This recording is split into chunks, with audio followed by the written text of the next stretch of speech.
All right, welcome to Inside Independent Publishing with IBPA. I'm your host, Christopher Locke. I'm also the IBPA Director of Membership and Member Services. So in the last few years, TOKYOPOP has had an incredible resurgence of success, leading Publishers Weekly to declare them one of the fastest growing independent publishers of 2023. It's always helpful for indie publishers to learn from each other.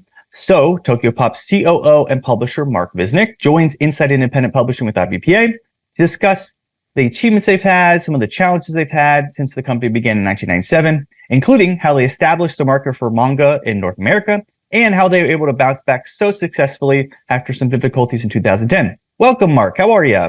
Doing great. Thank you, Christopher. Wonderful intro. Well, so first off, the thing that I wanted to say is just congrats. I mean, I know that you all have had, you started out with a lot of success, but it's amazing that now you've had this resurgence of success. I know you've been with the company for 2 years, so I'm sure it's been very exciting being part of that whole process. So I want to go back. You all began in 1997. You're a pioneer in bringing manga, which is a style of Japanese comics and graphics, to the U.S. market, which is a huge deal.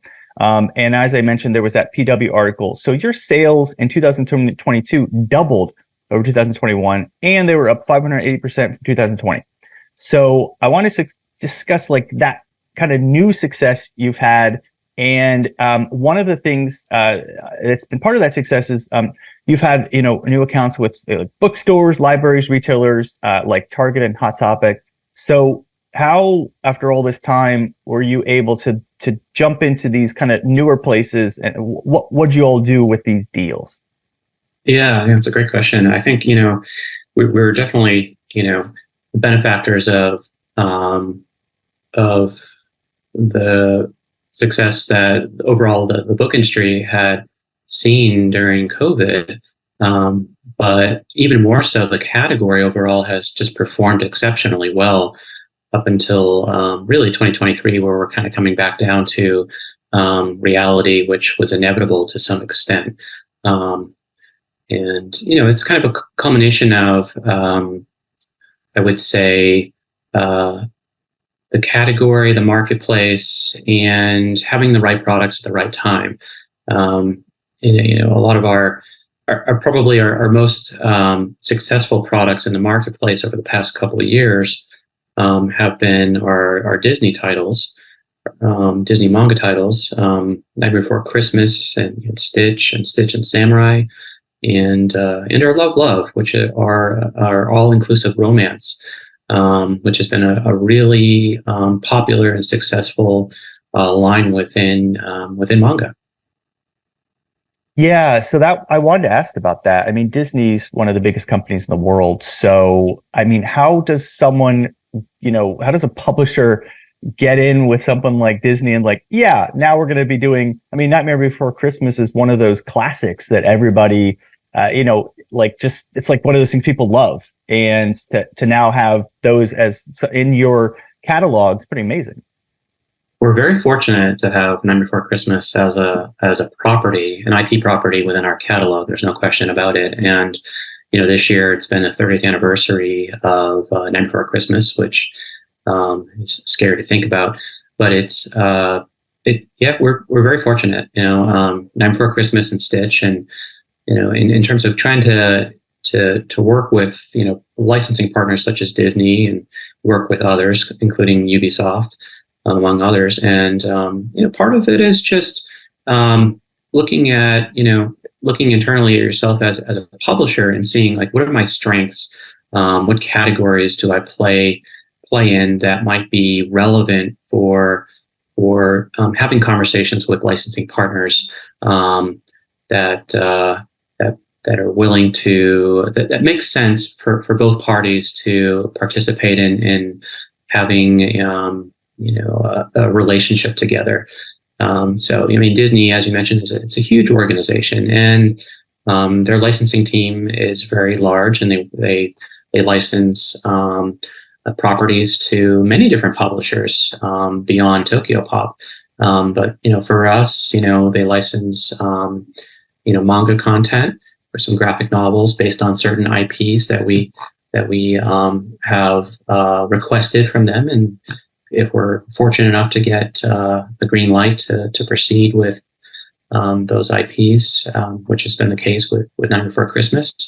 It can be a very favorable business for all parties, as long as obviously the product is well received in the marketplace from consumers.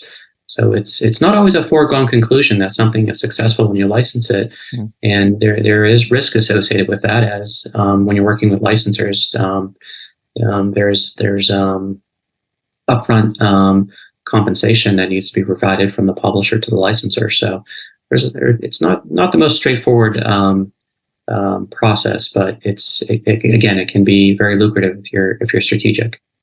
Yeah, and with a partnership like that, who reaches out to whom? I mean, you sounded like you as a company is like, hey, this is something that would be good, and you would reach out to them. I just think there are a lot of publishers that are out there who are like, I'd like to work with Disney or something, and they're like, I don't even know where to start with something like that.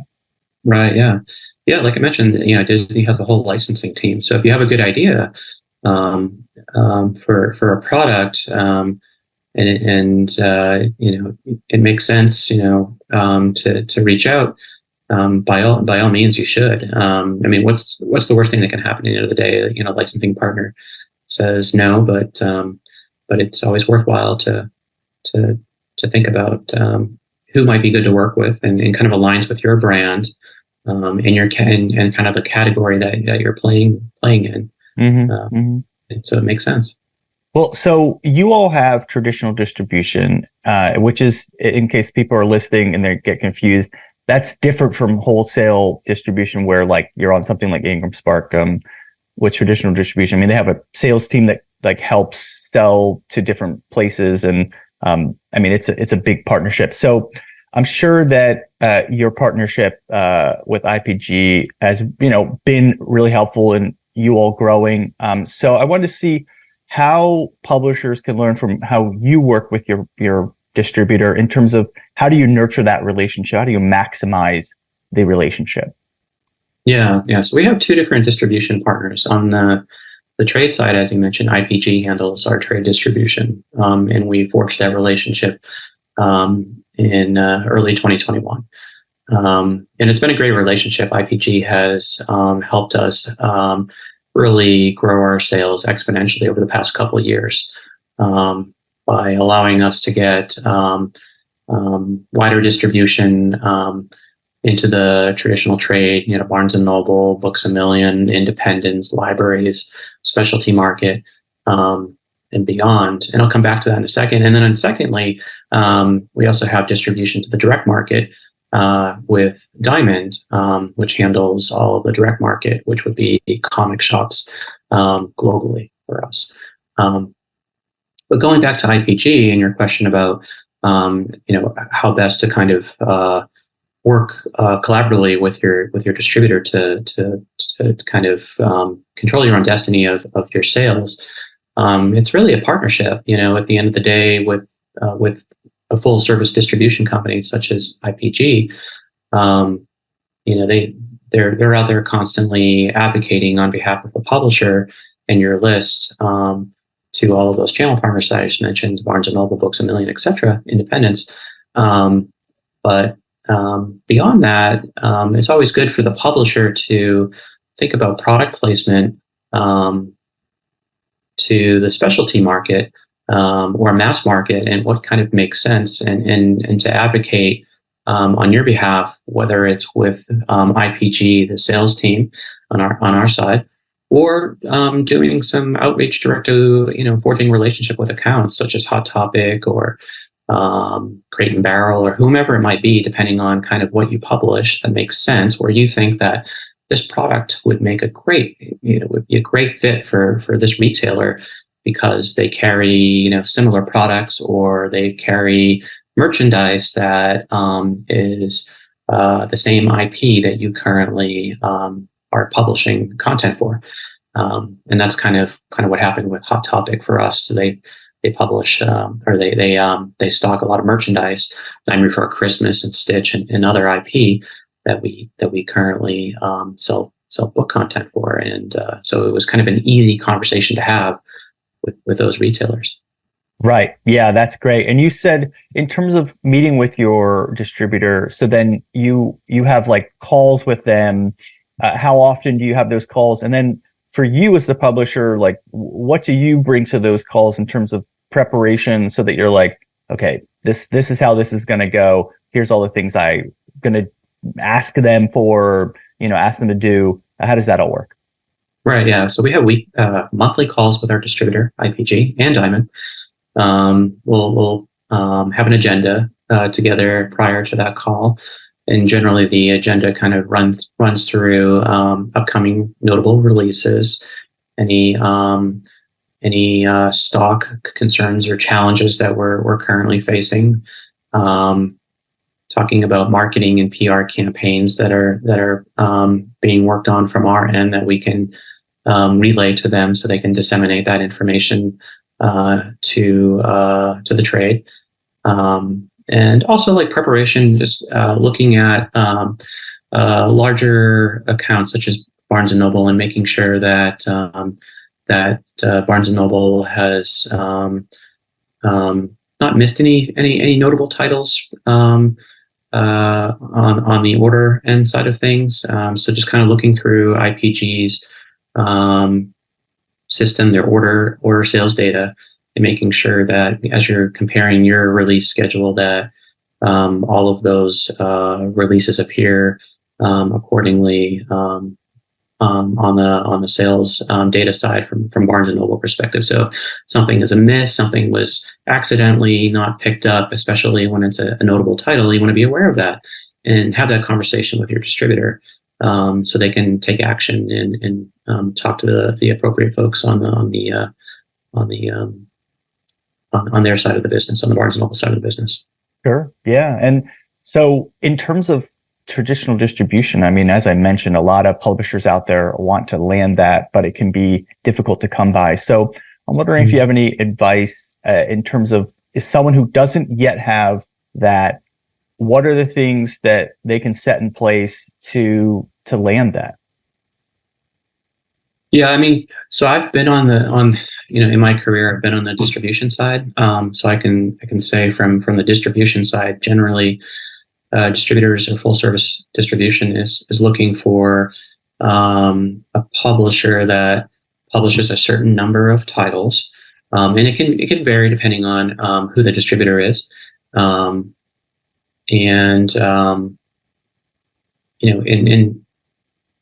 kind of seeing whether or not that publisher will fit within kind of the brands that the full service distribution party represents or has their strengths in, to well support your catalog list. So it's kind of a combination of what type of content that you're publishing, the size of your list, what your upcoming release schedule looks like going forward. So if you're scaling up your business and you're putting out 5 or 10 or 15 new titles per year, that's generally advantageous for you to be able to secure full service distribution, and really kind of having your ducks in the row, like getting some good some sales organically, where the distributor, full service distribution partner, sees kind of there's an opportunity for them to really step in and give you and your publishing entity an opportunity to really grow that business, and have that conversation with that distributor. Yeah. Well, great. Thank you. So I'm wondering, in terms of the last few years where, again, you've seen this resurgence, is there anything else that on that topic that you're like, this specifically we really think led to these sales growth that might be helpful to other publishers listening? Yeah, for us, I think, actually forging that relationship with IPG in 2021 was crucial for us. It was really important. And that really kickstarted the growth that we had seen over the past couple of years. because up until that point, we were putting out great content, but our distribution was very limited to a certain extent. So being able to have access to a full service distribution relationship with IPG was really the catalyst. And then once we signed that deal with them, it was just continuing to further that relationship with them and look at with them, and then outside of what they were doing, looking at channel partners, again, kind of specialty market retailers and mass market retailers such as Walmart and Target, and kind of reaching out in unison with them to have those conversations about, we've got the right product. What can we do about placement and kind of and some of the stuff is long lead time conversations to be had as well. But we were successful in kind of kickstarting those conversations early on. That's really led to where we are today, and still seeing the growth in 2023. Where year over year we're up pretty significantly, which we're very fortunate, especially kind of seeing where the market has kind of pulled back a little bit this year for most publishers. Yeah, well, I'm interested because you all have been around since '97. So is it just the newer titles, or when you get a distributor, do they go, awesome, we now have access to this huge catalog? And then you go back to like whatever, something from '98, and you're like, look, this never got into stores. I'm telling you, this is amazing. Yeah. It's a great question. For us, it's been really the new stuff. A lot of the previous published stuff from back in '98, to be honest, is just kind of sitting there in our backlist, and we keep it available as both digitally and print on demand. But it's not really that old stuff is great to have in our catalog, and backlist always contributes to your bottom line at the end of the day. But it's a small percent of what we're seeing in terms of our overall growth. It's been the new stuff over the past few years in particular. Okay. Well, I want to go back. As we mentioned, you all began in '97, had a huge bang, pioneer bringing manga to the U.S. market. But then, as we mentioned, in 2010-11, there were some challenges that you all ran into. I think this is something that a lot of publishers can learn from, because clearly you've overcome them. So one thing was you had a partnership with Borders, and Borders went bankrupt. So I know you weren't there at that time, but I'm just interested, like, how does that work where suddenly, like, that's a huge hit to a publisher, and when they lose a partnership like that, what was that process like? And then how did you all go, okay, we're going to adjust and we're going to find new partners? But I'm sure financially that was a hit at the time.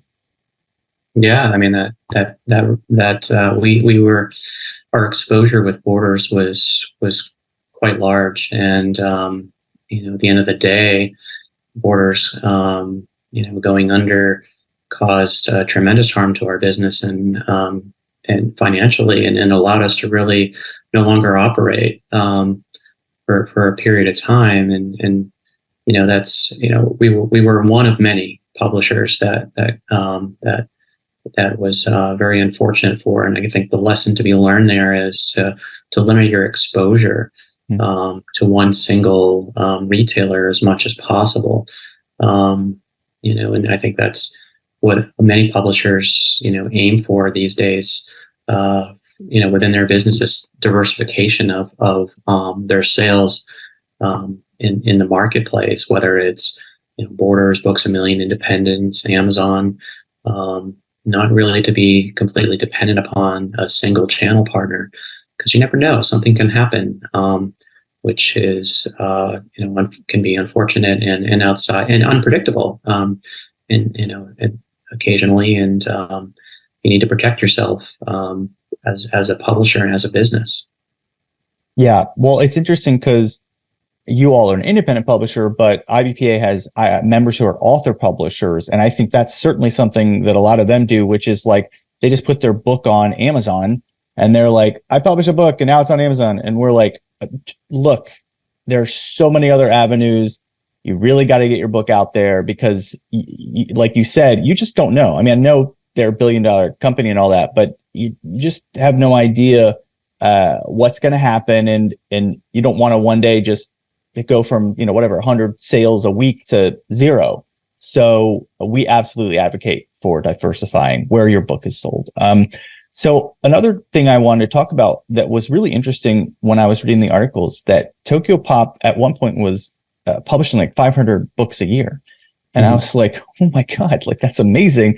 But also, I think that's a really interesting thing in terms of balance of growth, where you're booming, you've got all these readers demanding. But I think, you know, there's this thing where you can grow so big and put so many books out, you can get in over your head. So I'm wondering that balance. How do you, and I'm sure a lot of it comes down to numbers, but just interested in that concept of like, because now you all do what, like 60 titles a year or something like that. So it's yeah, you're right. Yeah, we were releasing between 6 and 10 titles per month, roughly. Right. So that's quite the difference. So clearly you all were like, hey, maybe 500 years not the best way to go. So what's that balance where you realize here's the threshold now of what we can make money on, but not do so much that then we're in over our head? Yeah. I think it comes down to, at the end of the day, quality versus quantity. And there are a lot of, the space that we play in has become quite saturated with content. Some of our competitors are putting out 10 times as many titles as we do every month, and it's it's a bit alarming, especially from a consumer perspective. There's a lot of noise in the marketplace in terms of content, and kind of sifting through and kind of knowing what's good or not good, or what you're, from a consumer perspective, what you want to spend your disposable income on. So that's a challenge. From our perspective, we're really kind of consider ourselves like a boutique publisher these days. Where again, we kind of focus on publishing, quality versus quantity, and also it comes down to managing your cash flow, as you kind of touched on. Once if you start, churning, vast amount of content, it's hard to keep up with that, and in giving every single title the appropriate amount of attention from a launch and a marketing and a PR perspective that it should obtain, becomes quite challenging when you're growing your business, scaling your business too quickly. And so my thought process, my recommendation always for other publishers is to grow your business, financially, be fiscally responsible as you grow your business. Focus on putting out good quality content, prove that business model, and then scale the business accordingly. Like, figure out ways that you can scale it by having systems and processes in place that allow you to scale that business both economically and in a manner that doesn't cause you to, or your employees to want to pull out their hair, at the same time. So, yeah, well, I have no experience with wanting to pull my hair out, feeling overwhelmed with work. I wouldn't know what that's like. So I wanted to talk about some other business aspects. So printing, for example, print on demand was a lifesaver for a lot of publishers and author publishers who just couldn't, they couldn't buy 10,000 books and keep them in some warehouse somewhere. So it's really changed a lot. But at the same time, when you do buy larger quantities, you can save a lot of money. So I'm wondering if you have any advice for people who are kind of trying to go from print on demand, where, yes, sure, very helpful. You can, save money, but you get to that point where you're like, well, I'm also losing money because the per unit cost is killing me in the terms of profits. So how do the publishers go from that? Like, when do they know they should make that change? Yeah, it's a great question. It's a good balancing act. For us, we do a combination of digital print on demand, and we also do offset. And I find that usually, like, kind of the breaking point to go from digital to offset is usually around like 1,500 units or so. And it really depends on the printer, or, and where that printer is located. If it's domestic, if it's overseas, we do some digital printing, I should say offset printing, in Canada, and also overseas in Asia as well. There's a lot of factors to take into consideration. Lead time. So if you're printing overseas in, say, Asia, it generally takes 3 or more months to get your product. Fortunately, over the past, I would say 6 months or so, the supply chain has improved dramatically from an overseas perspective. So, during COVID, everyone was, hearing in the news all the headlines about, supply chain disruptions, and that caused a lot of disruption in our industry, especially for those that were doing offset internationally. It would take 6 months or a year to get product, and now we're kind of back to business as usual to a certain extent, where you can get product, like I mentioned, in just a few months. And the transportation rates have come back down to earth, and so it's become more economical to do that again. And we do digital printing domestically. We use a printer called RPI, which we love tremendously. They do wonderful work, great rates. Highly recommend them for sure. There are a lot of great digital presses out there. Ingram has their own print engine in Lightning Source and Spark. Amazon, of course, through KDP, and there's a lot of digital presses from varying degrees of sizes. The other thing to think about too when you're printing is you have to manage your cash flow, and so the advent of digital printing has always been, it allows you to manage your cash flow and not tie up your cash and inventory, and the speed and turnaround times with that. But obviously with digital printing, it can cost a little bit more than offset per unit basis, for a unit of 1 versus if you're printing, offset, if you're printing 2,000 units or so. But you're tying up your cash in inventory, if you're printing large amounts of inventory. And so that's something that you have to think about as well, especially if you're a small independent publisher. So there's a lot of varying degrees of things to kind of take into consideration when you're thinking about printing. And for us, it's been a blended approach. We do both, and especially for our backlist, where we're not going to sell 1,500 or 2,000 units per year, it makes sense for us to do digital printing. We do 50 units or 25 units or 100 units at a time, and that makes sense for us, and then allows us to keep our backlist in stock and available at retailers, which for us is important. And where are those books held? Where do you store your books? Well, with IPG and with Diamond, both of our distribution partners. Okay, so the distribution partners do that, and if someone doesn't have a distribution partner, they need to figure out a place to warehouse the books then, right? Yeah, I mean, right. How are they supplying the channel partners, the Barnes and Nobles, the Amazons, the independents of the world, and are they supplying? Do they have their own warehouse space, or are they doing in their garage? It kind of comes down to like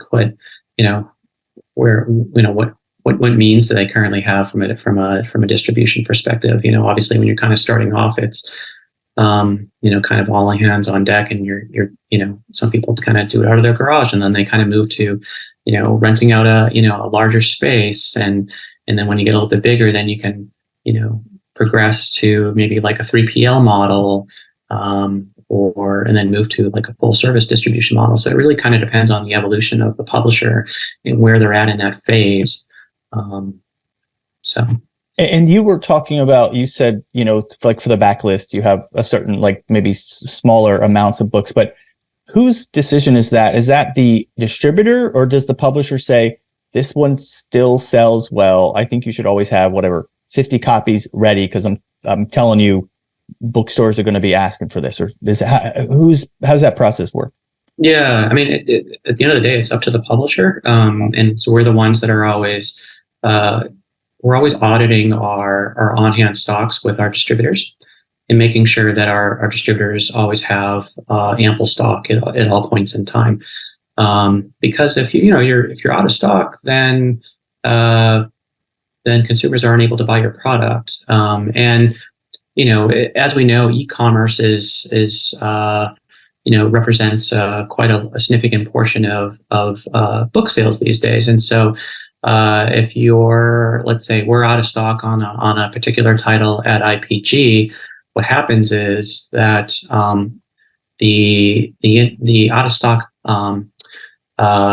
message is relayed over to, let's say, Amazon and BarnesandNoble.com, and that out of stock message status then gets relayed to consumers on Amazon.com when you're looking for a product and you're on the product page and you see that it's not in stock, or it'll say 1 to 2 months out.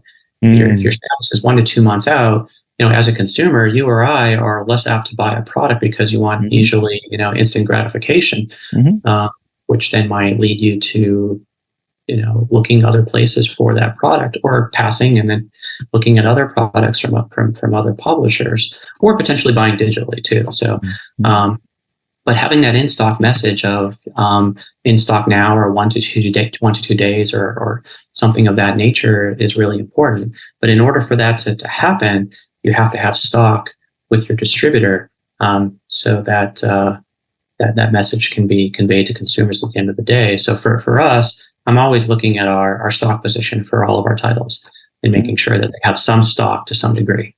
Yeah. So how often do you do something like that where you're monitoring the stock? I mean, do you have to do it like daily or weekly or something? Usually every couple of weeks. I would recommend you do it at least once a month at minimum. Yeah. Okay. Wow. So, and then, I was going to ask then, whose job is it at your company? But you're like, I do that. So yeah, it's pretty much on me. Okay. All right. Well, I'm interested in merchandise too, because that can be a real, like a revenue stream. And I feel like particularly the types of, content you create lends itself to that. But, I know that's a whole other topic, but I'm just interested if there's anything you can say about, like, when you are, publishing the manga, like, are there certain titles that you talk to your team about and go, this one we got to have a t-shirt for, or whatever that merchandise is? Who decides what the merchandise is for that product? Yeah, it's a great question. We don't currently do a lot of merch currently. So actually, TOKYOPOP, we actually have a couple of different entities. We have TOKYOPOP US, and then we have TOKYOPOP Germany. Our German subsidiary actually does a lot of merch. And we're learning a lot from them, what's been successful in that market, which doesn't always translate to the US market, or North American market, I should say. And so, but it's something that we've been looking into, and we have some plans in the next 6 months to roll out some merchandise. But it really does kind of come down to the team having discussions about what kind of merch, what IPs that we currently, what properties that we currently have that it would be tremendous for us to have, like you said, t-shirts or hats, or calendars and other merch that makes sense to make available for fans. And it's definitely on our trajectory for kind of launching some merch. Absolutely. I mean, I know that when I love something, and I know a lot of people that, people that are big book fans, I mean, they want to feel close to that content, and they get to know these characters. And, I mean, I know, there's bed sheets that are, like made of the character or whatever. And, it's just amazing what some of these companies are able to do. So this is great. This is some really interesting information. I really appreciate you for, talking about, the various things that you all have done. I mean, again, congrats on all this success. I mean, for you all to have been around for so long is quite the testament to the product you're putting out. I want to make sure everybody takes advantage of going to the website, it's TOKYOPOP.com. So check that out. And you all also have a recent release, The Battle for Pumpkin King, Tim Burton's The Nightmare Before Christmas. It was on the New York Times bestseller list recently. So that's amazing. Congratulations on that. I'm sure then sales will go even more. We just had Halloween, so this is like the perfect timing for something like that. So yeah, thank you for coming on to talk about TOKYOPOP. I mean, it's just been a success. Oh, and you're also an IBPA board member. So thank you for all that hard work too. Yeah, I appreciate it. Thank you very much. Yeah, it's been a pleasure. Yeah, looking forward to keeping it going. Yeah. So for everyone else, we want to make sure that if you're interested in some of the benefits of IBPA membership, check out our website, ibpa-online.org. And also make sure to subscribe to this podcast. New episode drops every last Thursday of the month on YouTube and everywhere you download podcasts. Marc, thank you again for everything and congrats. I can't wait to see all the amazing merchandise that I will buy. We'll do an interview later and I'll have like a Nightmare Before Christmas hat and you'll be like, there you go. He bought it. So thank you, Marc. Thank you, Christopher.